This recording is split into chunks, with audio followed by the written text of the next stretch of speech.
Prof, tentang peradilan khusus. Kalau mau mengubah undang-undang dasar, kayak di Meksiko, electoral code.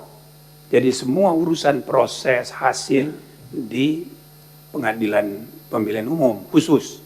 Boleh aja ubah undang-undang dasarnya.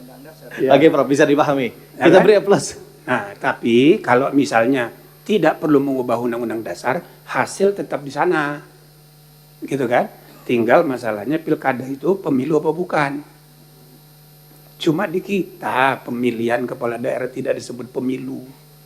Tidak ada seluruh dunia. Itu namanya universal suffrage. Gitu loh. Cuma gara-gara ada kasus dulu, lalu apa namanya, waktu Hamdan Zupak jadi ketua, ditentukan, udah ini kan pilkada ini bukannya urusan kita, urusan Mahkamah Agung. Mahkamah Agung, oh nggak mau, ini bukan urusan kami, gitu loh.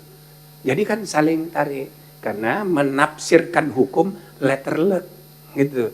Padahal secara akademik di mana seluruh dunia, apalagi prosesnya, prinsip-prinsip, asas-asas kan pemilu. Ini kan cuma beda yang dipilih saja. Masa gubernur pemilihan gubernur dengan kabupaten kota DPRD, yang ini pemilu, yang gubernur bukan. Jadi sebetulnya kembali keputusan kami dulu, ini pemilu atau bukan pemilu terserah kepada DPR. Tapi dengan catatan, kalau undang-undang mau menentukan bukan pemilu, satu, KPU tidak ikut bertanggung jawab ngurusnya.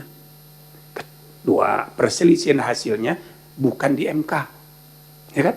Tiga, pokoknya nggak boleh cawi-cawi. Nah, ini nanti menimbulkan masalah sendiri. Bikin lembaga baru lagi. Aduh, udah praktis saja ini pemilu. Gitu loh. Cuma yang kita pikirkan apakah ya kan pemilunya ini untuk pilkada ini ada nggak yang bisa kita pindahkan menjadi pemilihan DPRD. Itu aja isunya. Tapi tentang definisi, iya ini pemilu. Gitu loh, prinsip-prinsipnya pemilu, sama. Lalu penyelenggaranya, iya KPU. Pengawasnya, iya Bawaslu gitu loh. Gitu anunya. Itu kan gara-gara kasus di MK. Lalu dia mau lepas tanggung jawab. Harusnya negara tidak boleh begitu. Mencari solusi. Solusinya tidak ada kecuali ditangani oleh MK. Masa bikin lembaga baru lagi? Kebanyakan lembaga kita. Itu loh. Nah, terakhir soal apakah mungkin Bawaslu ditransformasi jadi pengadilan khusus pemilu di luar soal hasil. Nah, itu mungkin. Jadi misalnya Bawaslu jangan jadi pengawas. Sebab dia harus mengadili, dia harus dihilir. Pengawas biarkan masyarakat.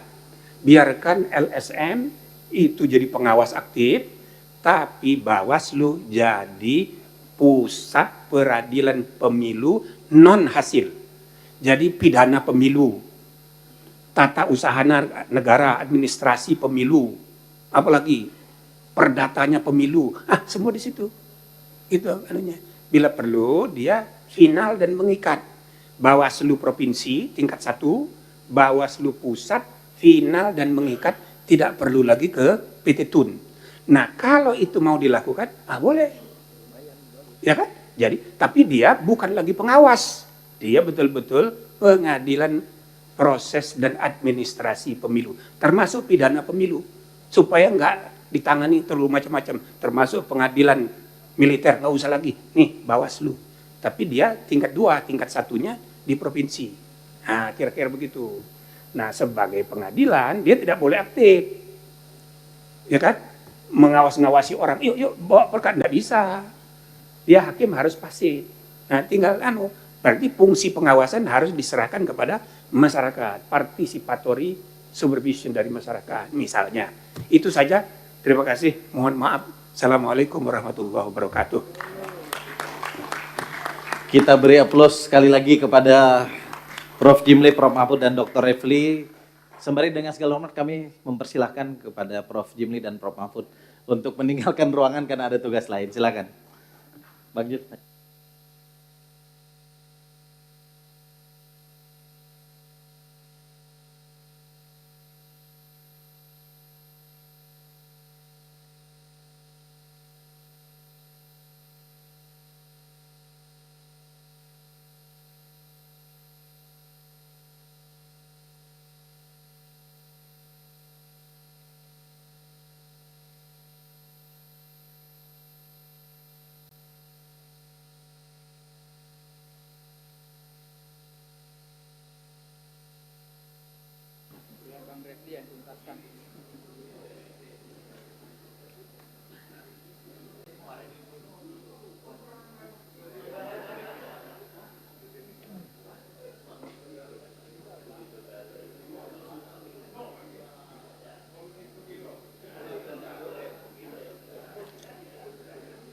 Kawan-kawan sekalian, kita lanjutkan dengan pendalaman dari kawan-kawan anggota. Kami persilakan